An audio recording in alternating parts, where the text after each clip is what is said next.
All knowledge is written into everything. Everything is telling us about everything else. There's this whole system in there, and it actually, this was intended to be a way for heaven to reach us. And we're going to look at how that plays out in our next section, correspondences in the Word. And now, the Word is a term that Swedenborg uses to describe what most of us call the Bible. And he's not the only one who uses that term. But to him, the Bible was of utmost importance, but it can be very confusing in how it's written and everything. And correspondences is actually the key to understanding why it's a revelation at all. But before we get into that, let's back up and look at, as described by Swedenborg, the history of revelation on our planet. Because, the Bible wasn't always it. Back in the beginning, a lot of information on this chart. Let's look at our top row here. Back in the beginning of humanity, in the early stages of human civilization or even pre-civilization, there was direct revelation, according to Swedenborg, meaning there was open communication with the afterlife, open communication with God. We just learned through experiencing. The revelation was heaven, was nature, and everything was looking towards love. But then humanity started to fall away from this idyllic state and moved into where the revelation was now the form of these correspondences. So you see some paintings there. People would write in these symbols. Swedenborg says that Egyptian hieroglyphics were spawned out of this. And there was a source of revelation, which he called the ancient word, which we don't know exactly what that was. Some of it at least was text. There could have been other things in there, songs and things like that. But he mentions it a few times, but doesn't go into too much detail. And here we're looking more at knowledge. As we grew a little more temperamental, people started to make war with each other, cause all kinds of problems. We got into the revelation being more ritual based. So you would see things like in the Old Testament of the Bible, rituals meant a lot. Like, it was a tabernacle just so. Did you wash yourself this many times? Action was what mattered because there was this correspondence with those, and that was the tightest link we could have.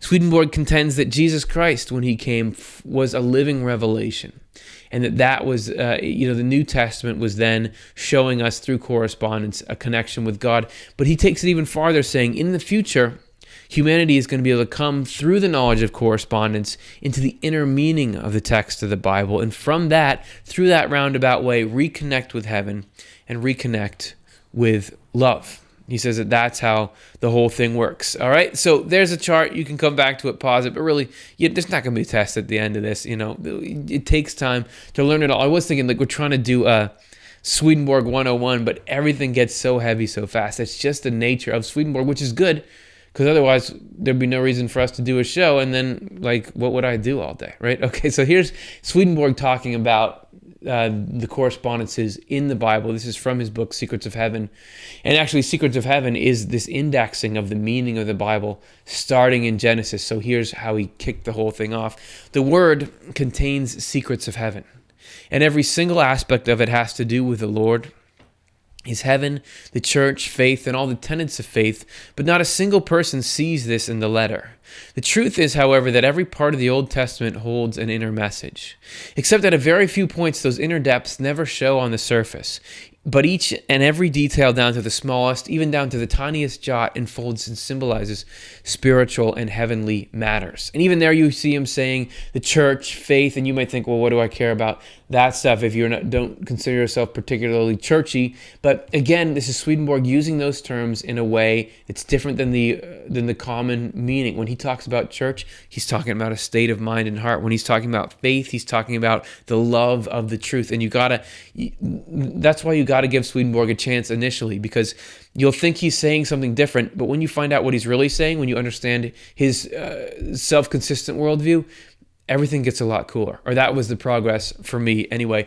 So what does that mean, though? What does it mean that the Bible holds correspondential secrets in it? What's that all about? How would that work? Well, we can give you an example. We actually did a Swedenborg Minute short clip about the inner. This is just like a summary of a summary of a summary. We're going to fly through this here, but here's a few seconds on what the creation story means on an interior level through correspondences.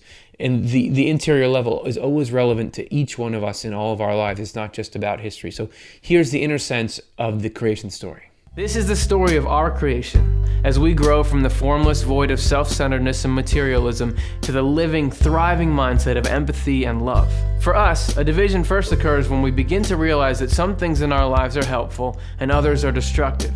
We hit struggles and in our distress begin to act a little more sensitively, more humbly, small, slow-growing acts of kindness that are like grass and shrubs. But once that compassion and understanding begin to shine inside us, true ideas, feelings of love, acts of altruism spring out and multiply, pictured by the fish, the birds, the animals, all of which inhabit the lands and seas in us.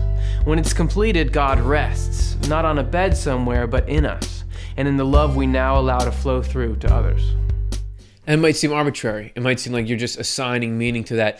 But if you go into Swedenborg's writing about it, you'll see a very, very consistent, repeatable system where he said, this means this because of this, this means this because of this, if you want to give it a shot.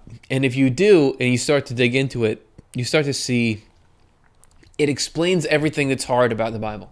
Meaning, why does it seem like God is angry? Why is there war? Why is it weird at times?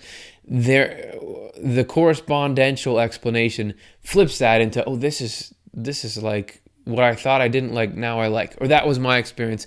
You can see if it's yours.